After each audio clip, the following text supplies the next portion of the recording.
In this video, we'll talk about saving hours of time, pots of cash, and squashing those headaches in the process of growing a big audience around your video podcast. But we're not just a basic tutorial here. This is an end-to-end, soup-to-nuts delve into the process to make sure those social video snippets are smooth sailing and no time drain. So we'll be joined by creator partner Darren Lake from Podpaste. He'll take the reins for this 4-part series.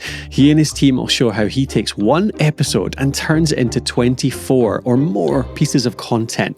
And this is part 3. Thanks a lot, Colin. I'll just take it from here. Back in section 2, I spoke on editing of your podcast, the gear and tech I use to make it super easy so you can clip out your podcast episode into marketing material. This leads us perfectly into section 3, clipping out content. This section is the juiciest of our sections and the stage where all the hard work and careful planning from the last 2 sections pays off. As stated before, this framework of content stacking involves repurposing your podcast episode into various forms of content. These content pieces can be long and short video clips, written articles, infographics, quotes, images, and much more. The method I laid out will ensure you use the least amount of time, money, and energy to get the most out of your episode. Content stacking is still relatively new in the long-form content world. Some of the wording and definitions are vague, but clipping seems to be the most common term. From the primary episode, we'll clip out some already made content while creating brand new content from the ideas. A warning before you jump in: throw your perfectionism out the window. Toss it. You want to get things as good as they can be, exported and published. That's it. If you get caught up in small details, those extra 1 to 2 minutes you spend on all 24 pieces can add up quickly, resulting in frustration and mental and physical burnout. Follow this guide and get it out. Just get out all the stuff. It's one of the few times in content marketing where quantity possibly trumps quality. I am a quality over quantity guy too. And by quality, I mean how good and how valuable is the content, like the parts, the words that you're saying of people, not the actual technical quality in the production. I recommend making the aspect ratio standard 16:9, wide, horizontal, normal for this content type. Why it's important. The goal is to get more content onto platforms that like long-form content. At the time of this episode, these platforms are YouTube, LinkedIn, and Facebook. Long-form content is another vague term, but I like the rule that anything that takes longer than 2 minutes to consume is long-form content. How to do it right. A simple example is clipping out one of the top 5 things from a listicle style episode. You likely went deep on each point and spent a few minutes on it. This is a great standalone beginning to end content piece that will give value and help/entertain someone. Another example of the interview format is an example question and answer back and forth exchange. You get all the nuances of the answer, and since it's a podcast, they most likely went deep. So you can be light on the edits here. But you should have done all your editing in the technical/content editing phase of production, which was from section 2. So go back and watch or listen to that if you want to get a refresher. Again, using Descript has proven to be the easiest thing for us with their ability to treat speech like text. Premiere does it also, and DaVinci Resolve, and probably other video editors out there, but I don't use too many video editors. Creating sub-compositions, markers, and highlights makes exporting the exact section you want so easy. The rule of thumb for a 30 to 60 minute podcast is, which is normal, is that you can get about 2 to 3 long clips from that 30 to 60 minute podcast. Do whatever you can do consistently without burning out though. So if you want a bunch, do that. If you want 1 or 2, do that. Say no to perfectionism. Clipping short form video. What are you doing? Export 15 to 60 second sections from your podcast episode. The length will vary depending on your type of podcast, the overall size, and the quality of the content you're clipping out. The aspect ratio should be vertical, 9:16 portrait. You see YouTube Shorts, TikTok, Facebook, IG Reels, and LinkedIn. They're going to start doing vertical soon. They're trialing it out with some people. Why is it important? I found it best to aim for the shortest video while keeping the main idea intact. The sweet spot is between 20 and 40 seconds for clipped out podcast specific content. We are not gaming the short content platform algorithms. We want to put our best foot forward here and get to the point as quickly as possible while being a standalone piece of quality content where the end consumer who's watching or listening can take away something from it without going off the platform. So no teasers here, no ending it there. Have someone consume this 4 and 5 times and you start building trust and confidence in your brand from the end consumer. One of those times, they may end up clicking the link in your bio or the link that you provided to go to and check out the whole episode. It happens way more times than you think. This is why it's crucial to have high volume, consistent, and high quality content. You can play just a bit with the algorithms without changing your content creation structure. You don't want to change your content style to match these algorithms. That is not the game we're playing. How to do it right. A great example is a hot take, where someone's opinion is gold or rapid exchange between two people. Also, from our long clip example, you could take one of those listicle items that were 3 or more minutes long and cut it down to 60 seconds, removing double talk, filler words, things that don't really matter or give value to the end user. This can add time to the process though, cutting all that stuff out. So I suggest picking something that is already close to 60 seconds, as we don't want to spend all our time editing shorts in this content stacking journey. That is not our main job, is editing short video. A tool that we use to help with this and save some time is Opus Clips. At the time of this episode, it uses AI engineering to find 15 or more viral clips from your long form podcast. I'm going to get to why it's viral clips and why I'm like putting in quotations in a second. It then resizes your clips to be vertical 9:16 format. It usually about 90% of the time knows who is speaking and picks the right person in the shot when they're speaking. So that's kind of nice. It also generates nice looking captions on the video to go around the face. This is feeding 3 birds with one stone because we don't kill birds, and it's a great time saver. Unfortunately, it's AI, and you do need to play operator and fix some mistakes it may make along the way, but it is getting better. The Opus is interesting because it finds what it thinks are best short clips from your podcast, titles them, and gives you a score and a report card based on virality. Do not be offended by this trendy TikTok-y feedback. It's pretty generic and not optimized for niche video podcast, which you probably are in. Unfortunately, Opus Pro AI only works on podcast-specific talking head style content, not an audio-only episode with stock images and video. Descript now utilizes AI and offers a similar feature to Opus Clips, where it analyzes your full episode and recommends short clips without the report card. As time goes on, they'll both get better, and the tool that is best for you should be more clear, and there'll probably be more tools out there. Clipping long form written content. What are you doing? Podcasting is a writing heavy medium.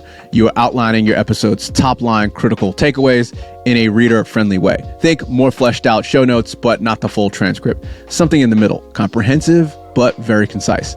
You could also find very specific subtopics or ideas that were quickly touched on in the podcast and flesh them out in a standalone blog piece. They can be as short or as long as you want. I'd stay within the boundaries of 500 to 1,500 words for time and SEO considerations. Why is it important?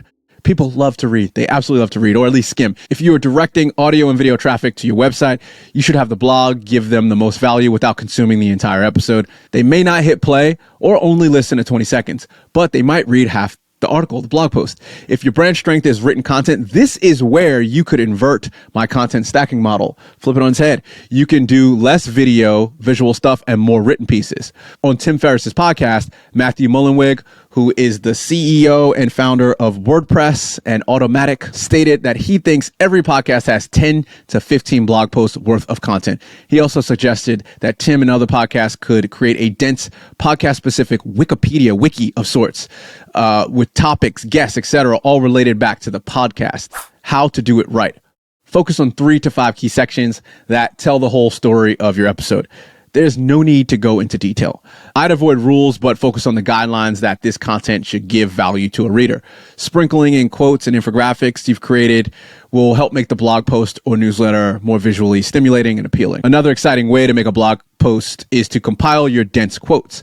You can do a combination of quote text images of what the person is saying or who the person is and the text quotes. The podcast host episode about the top promo and growth lessons does a phenomenal job of this. Remember, people love to skim and read. These wikis could help boost SEO on your website. Clipping quote and podcast summary carousels. What are you doing? Find or sum up succinct word passages that evoke a reaction from someone swiping. The best image format is the universal 1-to-1 square or 1,000 by 1,000 pixels. Why it's important. People love to skim, swipe, and react, and share, and all those things. 25% of people you show your content to may never listen to or watch your podcast. These quotes give them a condensed version of your great work so that they can get a general idea about it and just do the swiping. How to do it right. The shorter the copy, the better. A degree in graphic design is not necessary. You can choose from the thousands of quote templates on Canva and online. Don't get cute and spend too much time over designing this stuff. You can get caught up in it. I try not to do it because I have templates and I just do that. Use your brand colors, logos, etc., and be consistent. People care about the message, so make sure the copy is clear and your chosen words resonate with them. Depending on the platform, I like to do carousels of 5 to 10 images. LinkedIn, Facebook, and Instagram have a limit of 10, while YouTube posts have a limit of 5. Again, there's no strict rules, but we found that combining passages, summarizing rants, and directly quoting parts from the episode makes producing these content pieces so easy. Bonus, if you have podcast followers who like dense stuff and read things, you can keep dense, longer quotes as they are, or put the rest of the quote maybe in the description of the post. The challenging part will be keeping the image clean and clutter-free. Here is an example of that. Clipping infographics, what you are doing. Infographics are data and word-rich visuals based on different concepts in your podcast episode that are easy for people to digest while scrolling the feeds. Just like the quote format, the best image format is 1:1 square or 1000 by 1000 pixels. Why it's important. Again, people love to skim, and an infographic with something that interests them, like the top 5 body weight strength exercises for runners, that's actually something I did, is a great way to get them to understand the overall gist of your episode. All of the value is in the image. Boom, right there. These are all also great to insert into your website's blog post or newsletter, or for other marketing assets like advertising, creatives, etc. How to do it right. With plentiful online templates, you don't need design skills to do this.